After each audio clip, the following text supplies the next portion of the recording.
My boyfriend was so good at gaslighting me that I started writing down the time of day just to prove I wasn't losing my mind.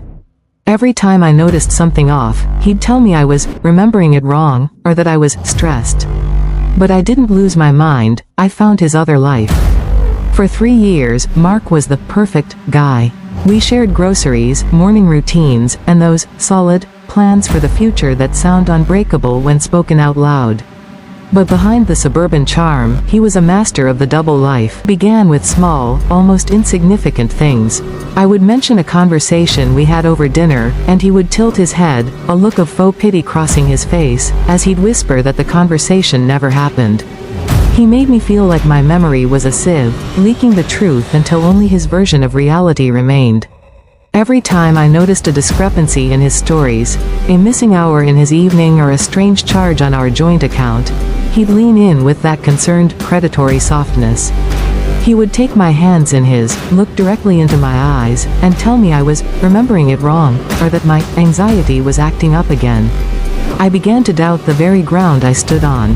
I felt like a ghost in my own home, watching my reality being rewritten by a man who kissed my forehead every night with a tenderness that felt like a sanctuary, even as it was actually a cage. I lived in a constant state of hypervigilance, second-guessing my own senses. Did the clock really say 6? Did I really see that notification on his screen?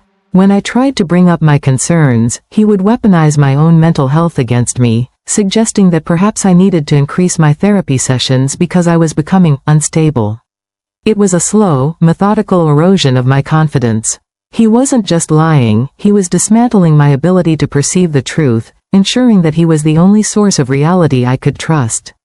The isolation was the hardest part. He'd subtly suggest that my friends were worried about my erratic behavior, driving a wedge between me and the people who could have seen through his facade. I became a prisoner of his narrative. I spent my nights staring at the ceiling, replaying events over and over, trying to find the seam where his truth ended and my hallucinations began. But the human brain is a resilient thing. Deep down, under the layers of confusion and shame he had piled on me, a small voice remained. It was a voice that whispered that I wasn't the problem. To silence the noise, I started keeping a secret journal. Not of my feelings, but of cold, hard facts.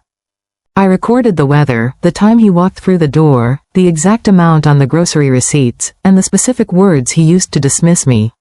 I hid that notebook under a loose floorboard in the closet, a physical anchor to the real world. It was my only defense against the psychological warfare he was waging. Every time he told me I was tripping, I would go to that closet, read my own handwriting, and feel the fog lift just a fraction. I realized then that his softness was actually a weapon, a tool used to keep me compliant while he moved the pieces of his secret life around like a grandmaster on a chessboard. The turning point came on a Tuesday that felt like any other. He told me he was staying late at the office to finish a project, but my journal told a different story. For 3 weeks straight, every Tuesday had a project, and every Wednesday had a mysterious withdrawal of $80. The patterns were there, etched in ink, impossible to ignore. I wasn't anxious. I was observant. I wasn't unstable. I was a threat to his carefully constructed illusion. The man who claimed to be my rock was actually the one trying to drown me. But I didn't lose my mind. Through the haze of his manipulation, I finally found the thread that would unravel it all. I found his other life, hidden behind a password I wasn't supposed to know and a mountain of calculated, cruel lies. The ghost in the kitchen was finally starting to see her own reflection again, and for the first time in years, she wasn't afraid of what she saw. I was ready to stop writing down the time and start taking back my life. For 3 years, Mark was the perfect guy. He was the kind of man who made our neighbors whisper about how lucky I was every time they saw him carrying the heavy bags of mulch for our garden or holding the door open with that effortless, cinematic smile. To the outside world, we were the blueprint for a successful modern romance. We were the couple people looked at when they wanted to believe that true partnership actually existed. We shared everything, the mundane groceries, the intricate morning coffee routines where he knew exactly how many seconds to foam the milk, and those solid plans for the future that sound unbreakable when spoken out loud. Our life was a series of beautifully curated milestones. We had a timeline for the wedding that felt as inevitable as the changing seasons. We spent our Saturday mornings touring open houses, mentally placing our furniture in sun-drenched living rooms and discussing the specific stain of wood for a wraparound porch. We even had the names picked out for children, names that we whispered to each other in the dark, creating an emotional landscape for a family that would never actually exist. Mark didn't just participate in these dreams, he led the way. He was the one who bought the parenting books and left them on the nightstand. He was the one who drew sketches of our future backyard on cocktail napkins.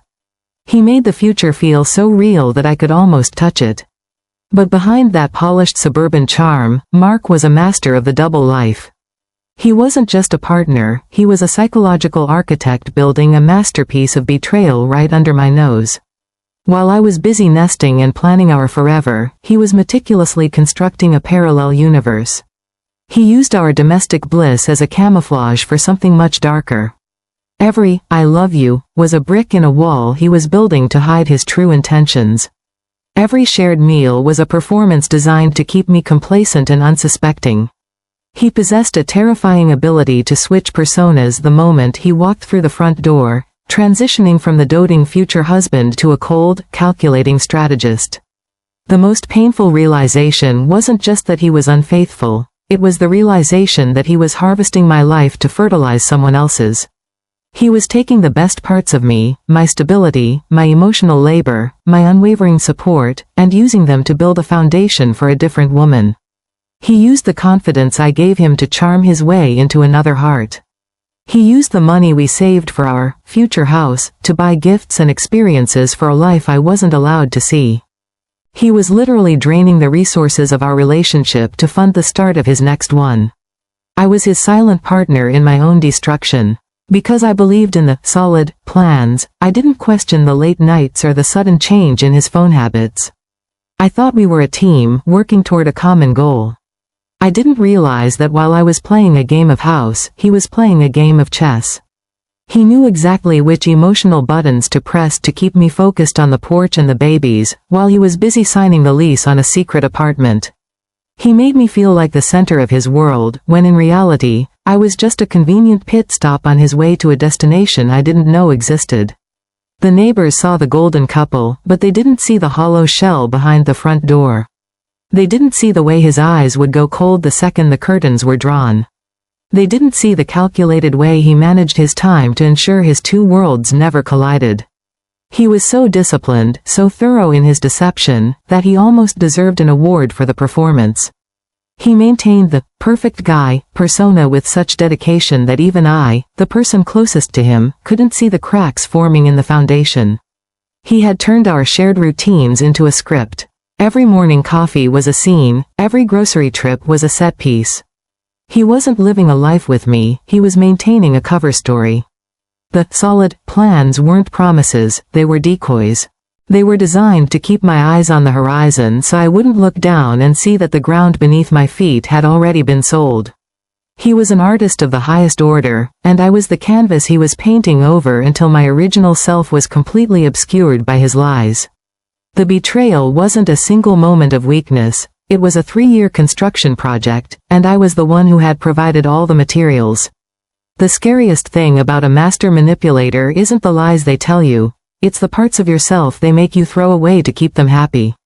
If you've ever felt like a ghost in your own home, or if you're currently checking receipts just to prove you aren't crazy, tap that subscribe button.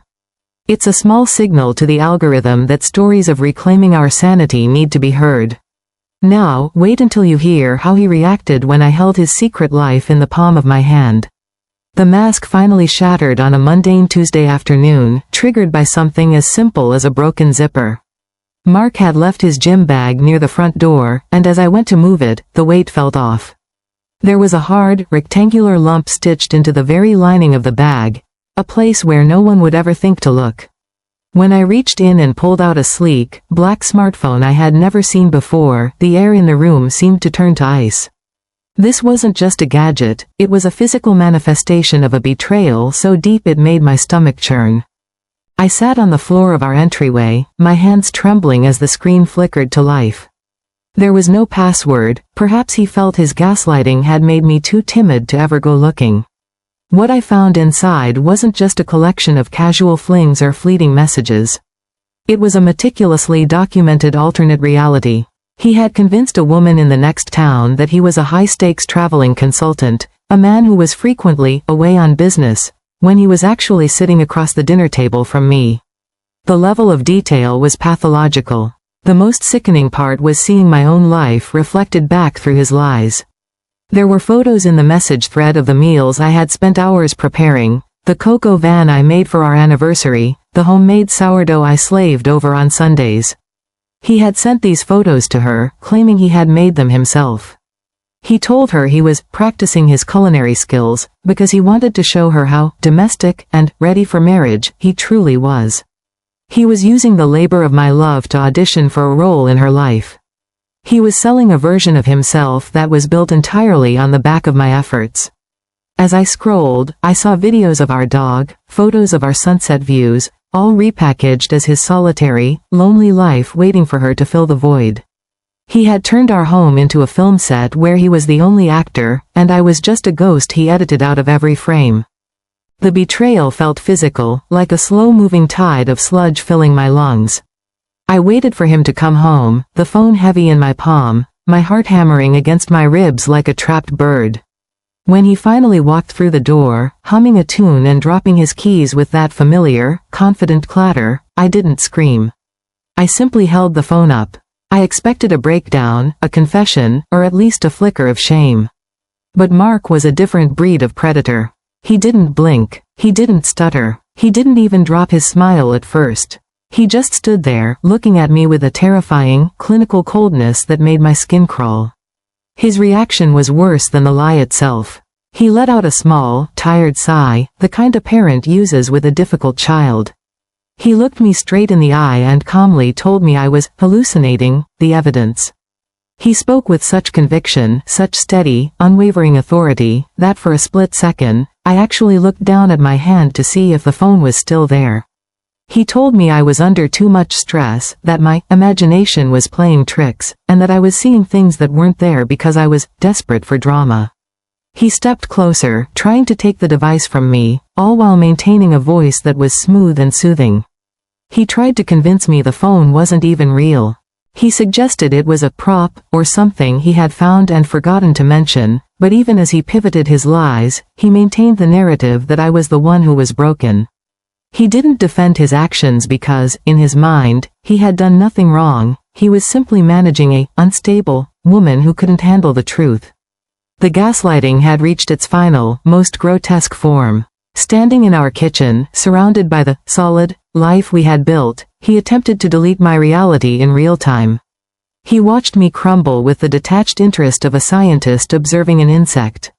There was no warmth left in him, no trace of the man who had promised to protect me.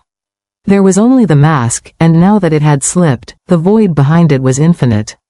He wasn't trying to save the relationship, he was trying to save his control over my mind.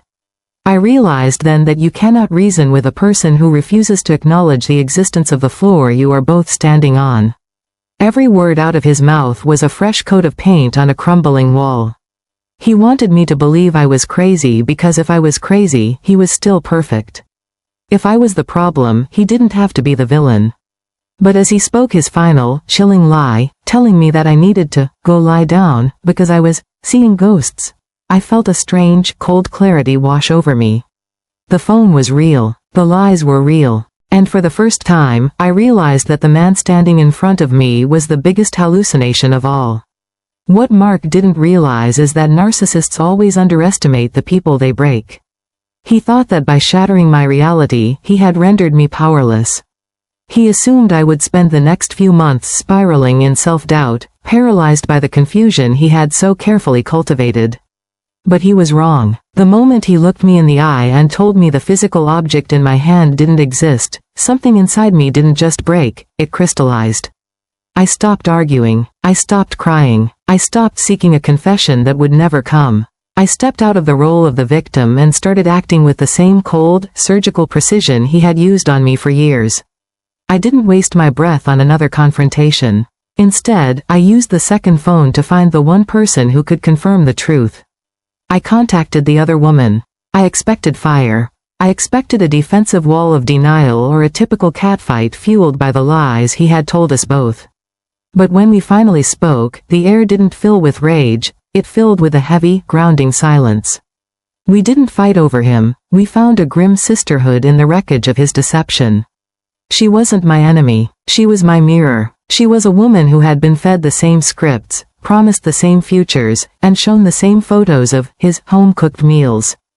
We spent hours on the phone, trading notes like two detectives closing in on a serial killer.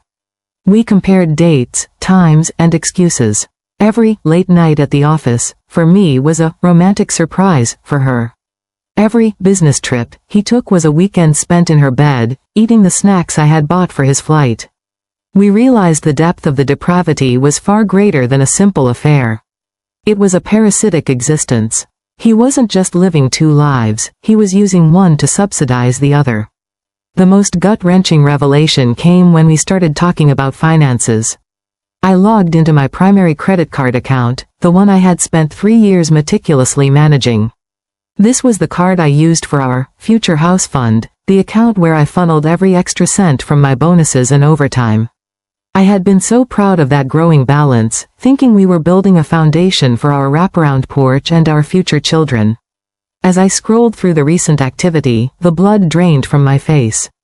The charges were surgical. He had been using my card to fund their lavish weekend getaways to boutiques and luxury hotels, places he told me were too expensive for us to visit right now.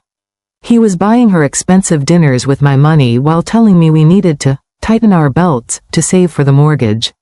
He had turned my hard-earned savings into his personal play money for his second life. Every dollar I had saved for our future was being spent on her present. It was a financial violation that felt more intimate and more cruel than the physical cheating. But the ultimate insult, the one that made me go completely numb, was the final charge at the bottom of the statement. It was a $5,000 deposit at a high-end local jeweler. I didn't need to call the store to know what it was for. It was for an engagement ring. He was preparing to propose to her, to start the very life we had planned together, using the money I had saved for our wedding. He was literally buying my replacement with my own heart's blood. The irony was staggering. He had told her he was a self-made success, while he was effectively an unemployed ghost living off my labor. He had presented himself as a provider while he was a common thief. Seeing that charge, seeing the exact numerical value he placed on his next victim, stripped away the last lingering shred of his influence over me. I wasn't just a woman who had been cheated on, I was a woman who had been robbed. In that moment of absolute clarity, the sisterhood solidified. She told me she had no idea the money wasn't his. She had no idea the house he showed her in photos was actually mine. We didn't just trade stories, we traded evidence. We made a plan. He thought he was playing a game of chess against two separate, isolated pawns. He didn't realize we had joined forces to flip the entire board. I sat in my quiet living room, looking at the jewelry store's name on my screen, and I felt a strange sense of calm. The solid plans were gone, replaced by a singular, cold objective. He had used my credit to buy a ring for another woman. He had used my kitchen to impress her. He had used my sanity as a plaything. But his time was up. He had underestimated the strength of the person he thought he had broken. He had harvested my life to fertilize someone else's, but he forgot one thing. I was the one who owned the land, and I was about to evict him from every inch of it. Most people think the end of a relationship is a tragedy, but sometimes, it's a heist, reclaiming the years, the money, and the peace that were stolen from you. Before I show you exactly what I left on that kitchen island to shatter his ego forever, hit the like button. It helps this story reach the next woman who might be sitting in a house full of solid plans that are actually made of glass. Here is how I finally closed the door. I didn't give him the satisfaction of a final confrontation. I knew exactly how that scene would play out in his head, me screaming, him calmly dismantling my emotions, and another round of psychological warfare that would leave me exhausted and him feeling superior. I refused to be an actor in his theater anymore. I waited until the following Monday, watching him pack his bags for yet another supposed business trip. I even kissed him goodbye, maintaining the mask of the dutiful, unsuspecting partner one last time. It was the best performance of my life. The moment his car pulled out of the driveway, the clock started ticking.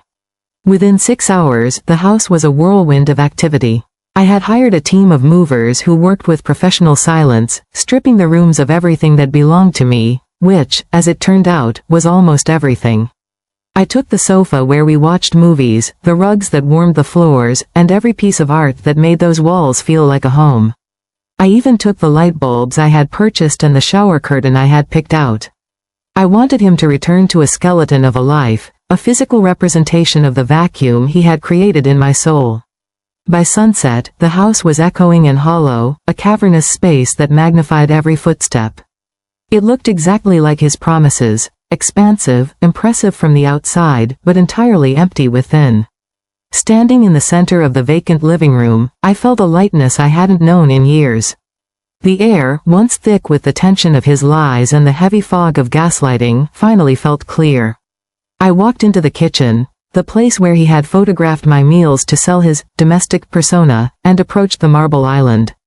This was the stage for my final act. I laid out a single, printed page, my credit card statement. The $5,000 deposit for the engagement ring was highlighted in a violent, bleeding red ink. Beside the statement, I placed the ring itself. I had intercepted the delivery while he was at the office, a final piece of luck that felt like the universe finally tipping the scales in my favor. The diamond caught the afternoon light, sparkling with a cold, expensive brilliance that had been bought with my sweat and my future. It looked beautiful, and it looked like a crime scene. It was the physical evidence of his attempt to replace me using my own resources, and now, it was a paperweight for his failure. I took a simple piece of stationery and wrote a note in steady, unwavering script. There were no long explanations, no pleas for closure, and no expressions of pain. Narcissists thrive on your pain. They feed on the knowledge that they still have the power to hurt you. I denied him that meal. I wrote, "Hope she likes my taste, because you're officially her problem now." I placed the note on top of the ring, walked out the front door, and locked it behind me for the very last time. I didn't look back at the windows or the garden we had planted.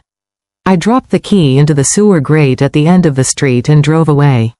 The aftermath was surprisingly quiet. He tried to call, of course. He tried to text, alternating between fury and concern for my mental state. He tried to claim I had stolen the furniture, forgetting that I had the receipts for every single item. I blocked him on every platform, cutting off the oxygen to his ego. Without an audience to witness his performance, he had no power. He was just a man in an empty house, staring at a ring he couldn't afford and a debt he couldn't explain to his other victim. Today, I wake up in a new space. It's smaller, perhaps, but the walls are honest. There is no one here to tell me the sun isn't shining or that I didn't hear what I just heard. I drink my coffee in a silence that is peaceful rather than predatory. The solid plans for the future have been replaced by the reality of the present. I don't have a timeline for a wedding or a house with a wraparound porch anymore, but I have something far more valuable. I have my sanity. I realized that the perfect life he built was a house of cards, and I was the only thing holding it up. By walking away, I let the whole structure collapse on top of him. He lost his audience, his funding, and his facade all in one afternoon. I didn't just escape a relationship, I survived a psychological siege. I am no longer a ghost in my own home. I am the architect of my own reality now, and for the first time in 3 years, the blueprints are mine alone. I finally got my life back, and it turns out, I'm the only one I ever needed to share it with. He lost his audience, but I found my voice. I'm curious though, if you found a $5,000 receipt for a ring meant for someone else, bought with your own savings, would you have left the ring on the table like I did, or would you have sold it and taken the cash? Tell me your exit strategy in the comments. I'm reading every single one.